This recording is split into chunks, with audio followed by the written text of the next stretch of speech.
My name is Marianne.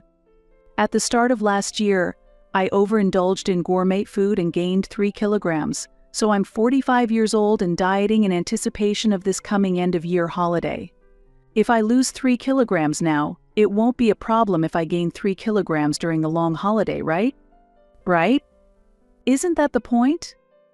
Haha, you must be joking. There's so much delicious food from Christmas to New Year's. It's a happy problem. I'll probably end up buying myself Valentine's chocolates too. Oops, I'm drooling a little. Looks like I'm going to gain weight again this year, oh dear. Well, today I have a winter episode I'd really like you to hear. It's a story from when I was 25 years old.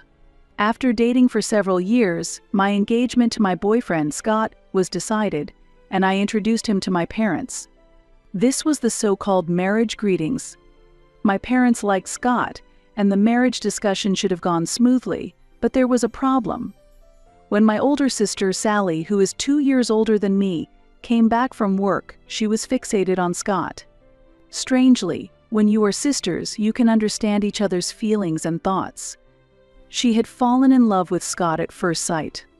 I hoped it was just a whim, but when my sister shook hands with Scott, she blushed and held his hand tightly. Even when talking, she always had a dreamy look in her eyes. I don't think it's appropriate for a sister to behave like that towards her younger sister's boyfriend, but she must have done it unconsciously. Human emotions are uncontrollable, and I continued to pretend I didn't see anything, believing my sister wouldn't pursue a serious relationship. However, after Scott left, my sister, who had just come out of the bath wrapped only in a towel, confronted me. "You should call off the engagement," she declared. According to her, that man is a philanderer and you can find someone more suitable. She continued to slander Scott.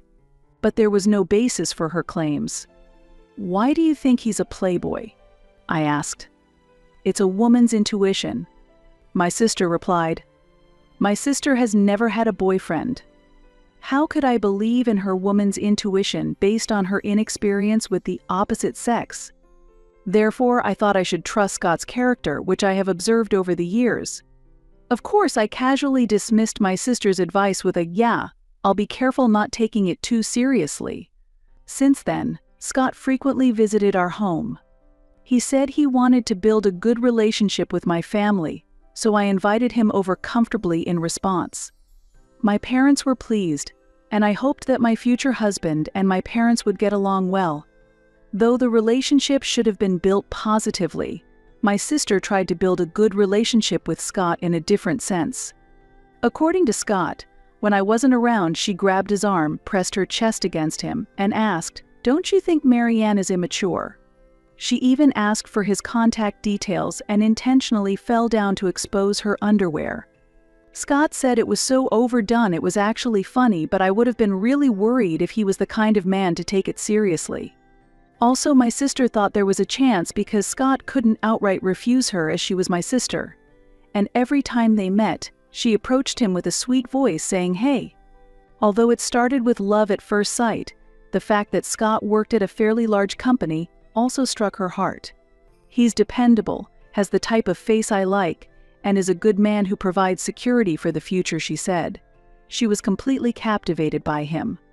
While witnessing my sister's inappropriate behavior, my parents said nothing. In fact, it's not new for my parents to say nothing to my sister. Honestly, my sister has always been the type who can't do anything right. For instance, if asked to warm up the side dishes, she somehow uses a non-heat-resistant plastic dish and melts it, and she was bad at studying. She was also not good at sports, often skipping swimming classes with various excuses like hurting her foot, feeling unwell, or having skin issues. She was not good at academics, sports, or household chores. Honestly, her looks aren't particularly outstanding either. Still, just because she is the eldest daughter, my parents treat her specially and secretly push the role of supporting her onto me. Quietly, that is. I've been continually told to make her stand out without attracting attention. It's unfair to be treated so differently as siblings.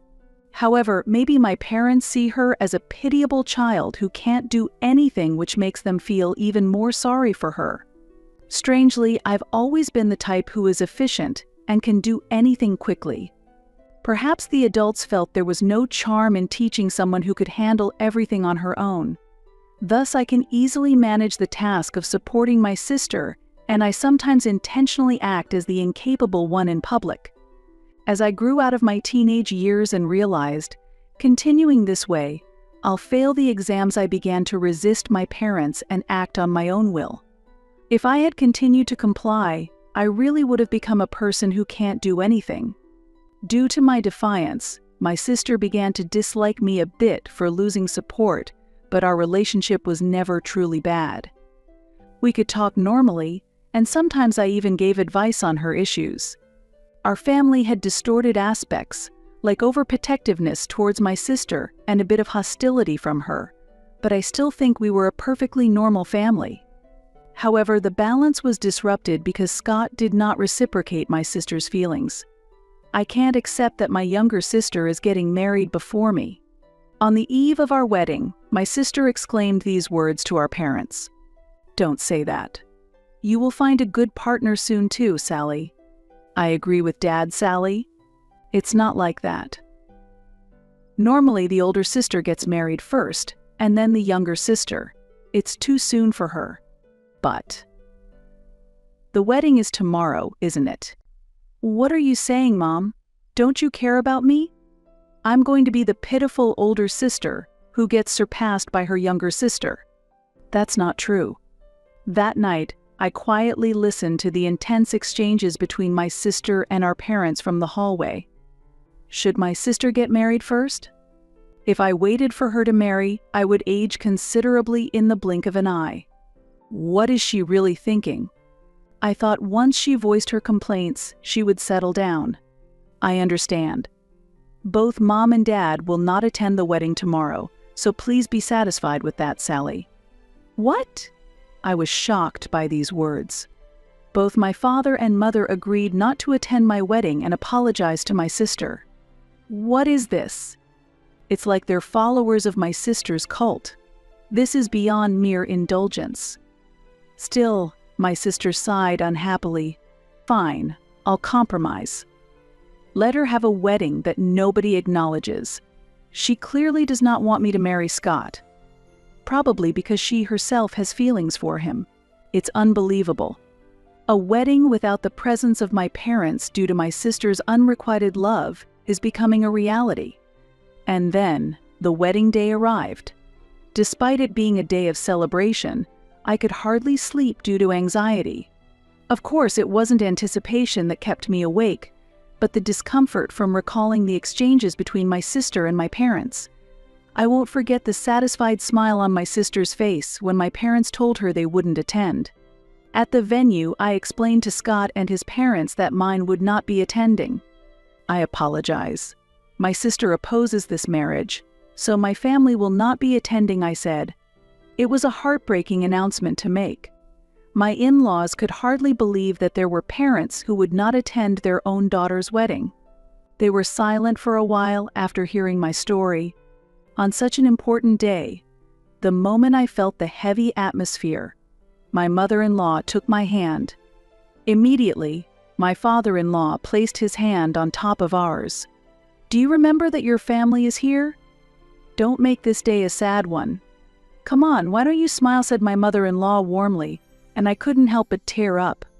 Marianne, I'm here as your husband, so please stop saying the family isn't attending, Scott said as he tenderly stroked my head. Seeing me start to cry, my in-laws and Scott hurried to cheer me up, saying, "Don't cry. You're the bride and your makeup will run," even though they were joking. Then my mother-in-law looked at me intently and said, "Marianne, it might be tough with your family back home, but this new life you're starting should be a wonderful beginning. Let's build your own family."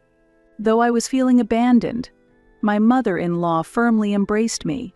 Scott and my father-in-law followed suit. I told myself it's okay, just like my mother-in-law said, this is supposed to be a new beginning. I vowed to build my own happy family, and that day I officially got married with Scott. 15 years have passed. During that time, my husband and I had a daughter and 2 sons. My capable daughter, who can handle anything, keeps an eye on her 2 mischief-loving brothers who mess up the house. Sometimes, the sound of my own voice yelling, "Stop it now," surprises even me. Scott's job was going well, we bought a house, and we were living a stable life, but then unexpected visitors appeared. It was none other than my father, mother, and sister. After marriage, I had kept my distance from my family and hadn't given them my new address. However, they somehow found our house and showed up unexpectedly. Of course, the words that came out from me when they appeared were not a warm greeting like, "Long time no see," but, "What do you want?" "I have a favor to ask of you," my sister said. My parents also said, "It's something only you can do for us," as they looked at me sincerely. What's going on? What could they possibly need from me after 15 years of distance? Half in anticipation and half in fear, I remained silent as my mother spoke up. "We want you to give Scott to your sister." What?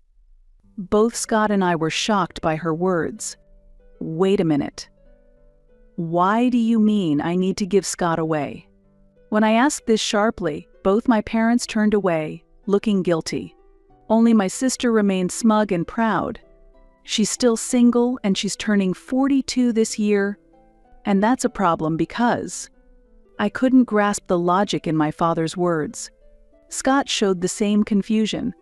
Actually, the company she worked for recently went under, and she's currently unemployed. That's tough. We worry about your sister's future being single and jobless. We hope you understand. Since you are sisters, you should feel the same. I silently countered their serious looks with, "No, I don't think so," in my mind. Curious about what they would say next, I was frustrated with my father's slow speech. I held back unnecessary comments, eager to hurry his response. "She's always liked Scott. And she's still alone because of that. You've enjoyed your marriage with Scott, haven't you? Could you please let your sister have him for the rest of her life?" What? What do you mean? Seeing their reactions, Scott seemed lost for words as well. Meanwhile, my parents were pleading, please, and my sister maintained her haughty demeanor. She seemed certain she would get Scott. Given that my parents always catered to her desires, it's no wonder she believed it. But this was an outrageous request. As I held my head in my hands, Scott pulled me aside and whispered, "This might actually be a chance." "Really?" "Yeah, because this is like that joke you made when you were drunk coming to life." "Then, shall we go for it?" With that, we stood up and faced my sister and parents again. "Do you really love Scott that much?" Surprised by my question, my sister couldn't hide her astonishment and repeated several times, "Yes, yes, I really, really have loved him all this time." Truly? That's some deep affection. To continue loving him for 15 years, even though he's another woman's husband. Yes, it's been very painful. Seeing you and Scott together, it should have been me. Stunned by her conviction-filled words, Scott and I struggled to keep our composure. "I give up. If you love him that much, I'll step aside." The parents were shocked by this statement. My mother quickly reacted, "Really? Don't you love Scott too?" "No, actually, Scott. To tell you the truth, I've always liked Sally." When Scott replied, my sister's face flushed with delight. "Really? I knew it. You never resisted when I hugged you, and your eyes always looked so loving. I've been waiting. Finally, this moment has come." It was hard for me to suppress my laughter. Scott was pretending to cry, but I could see his shoulders shaking. "We'll just have to bear with this moment a little longer. We'll always be together from now on, Scott." Suddenly, my sister started speaking to him so casually, it strangely sounded natural. For the past 15 years, she must have been experiencing a fulfilling romance with Scott in her mind. "Sally, I'm happy. Please be my support from now on," Scott said with a smile. "Yes, absolutely. So, I'm going to quit my job. Really?" The sudden blush on my sister's face disappeared, replaced by an expression of shock. "I want to be with you, Sally. all the time, so I'm quitting my job to always be by your side. What? I won't even go outside anymore. I'll follow you to the bathroom, and I'll watch you do housework from behind.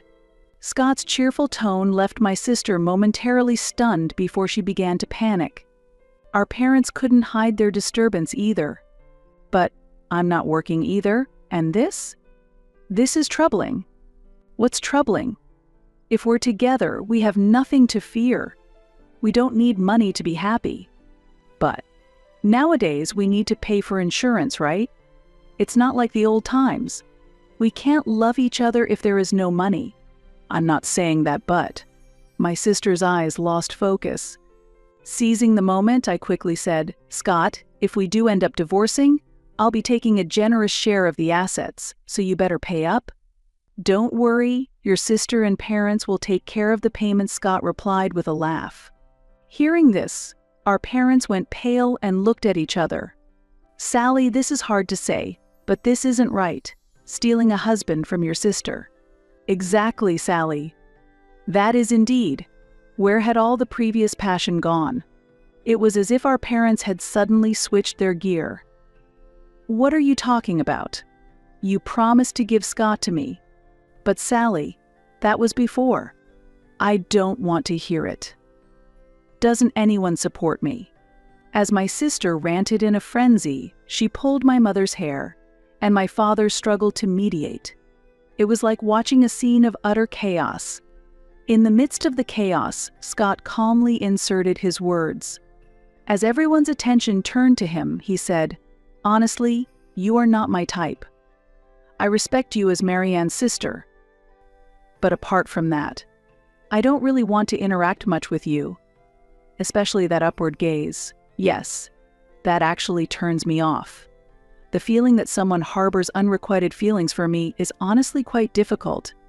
Scott's candid remarks left both my sister and our parents speechless. But Scott, what was all that earlier? Please stop being so casual with someone else's husband. There's no way he could fall for you. We have a family and we are living happily. While saying this, I stopped my sister, who was walking towards Scott with a pale face. What? You tricked me, my sister shouted. How can you think someone who hasn't contacted you for 15 years loves you? Isn't that unrealistic? I challenged her. My sister's face turned red and she began to tear up, clearly tears of frustration.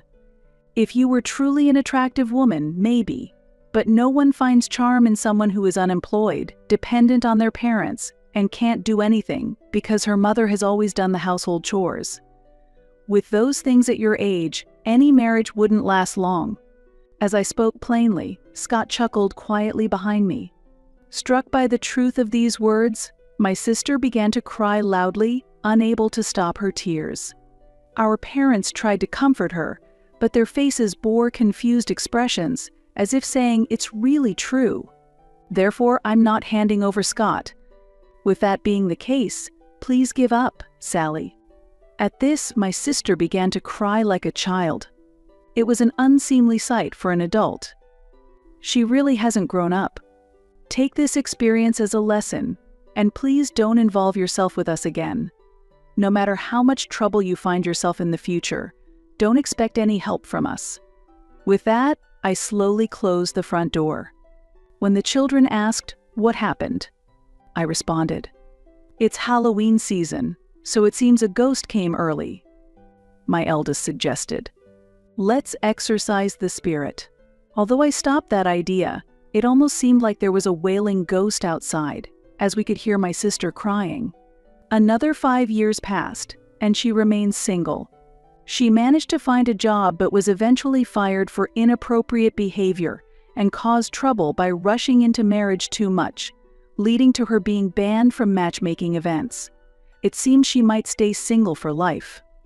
My parents are working part-time even after retiring, saving money for her sake. They probably realize they can't rely on her for their future care. I hope they feel the consequences of indulging her after all their hard work. Now, I spend my days as a homemaker without worrying about my children's school fees, thanks to my intelligent children and a husband with a stable income. Sometimes I wonder if working outside could have helped me quickly burn off the calories from overeating during the end-of-year holiday. My daughter, already slim, is entering her growth phase and wants to start dieting, which I'm persuading her against. You can think about dieting when you're older like me, I advise her. My two sons love dancing and recently showcased their talent at a local event, winning several awards. They confidently say, "We're going to be in BTS one day." So, I sincerely hope BTS continues as a group until my sons are grown-ups. We enjoy regular visits from my in-laws, who are as dear to me as my own parents, sharing delightful meals. When the children have spring break, we plan to take a spa trip, looking forward to spending quality time together. Though there were many difficulties before marriage, my daily life through marriage has been filled with happiness, deepening the true bonds of family. I hope for continued health and long life for everyone to share more precious times with our family.